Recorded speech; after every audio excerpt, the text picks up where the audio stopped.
Here's the scoop. This is my 1994 Softail, and I'm having trouble with the carburetor. So I started looking for some options. First option was a used carb. I'm gonna have the same problem. Second option was go to the Harley-Davidson dealer and buy a new key and carb, $709, $709. That's what I said.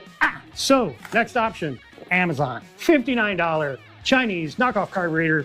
Now, if you take a quick look here, it's hard to tell the difference, okay? This one says Harley-Davidson, it's got the Harley shield on it. There's a plastic inlet, here's a steel one. But you start flipping these around, and I have, it's hard to tell the difference.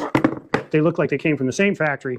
So on the surface, it doesn't look too bad. Now there's some additional things we need with this. I went ahead and got the throttle cable, so we put a new one of those in. That was $15. This was $15. All in, $89 versus $709. I think it's worth a try. And the way we're gonna start, first we're gonna take the carburetor off of the Softail. So we've got the old Keen carburetor here, the Chinese knockoff here. We'll take this one apart, then we'll do the same with this one, and we'll compare the two. See all that green gook on this one? I tell you why that happens. It's not just bad gas, because I don't think the gas in this one's bad. So let's just look real quick. As you can see, this is what happens when the aluminum on the insides of these carburetors, when they get old and they've been let sit for years and years and years, of these jets, okay? So compare the two, by golly, I'm sorry, but I think these are made off the same molds. I mean, look right down in here, you see how that's curved and it has a line, and this is curved and has a line.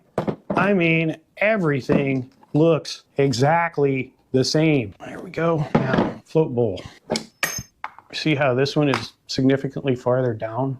Honestly, I think it's just plumb wore out. This is where I would be. And the way you check that is you move that up until it starts to compress. There's a little pin on the end of this valve. And as it begins to compress that pin, see how it's level with the bottom of the carburetor right here? That's where you want it, where it just closes and then starts to compress the pin. That's perfect. That stops the flow of fuel level. This is almost ready to go back in. We need to put the carburetor in it, or the carburetor's on, turn the fuel on.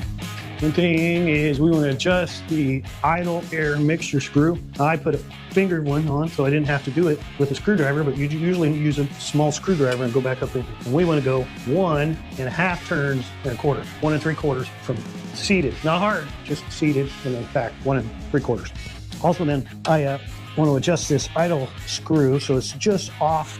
It just moves that butterfly just a little bit. Let's see how it does. See how it starts, see if it idles.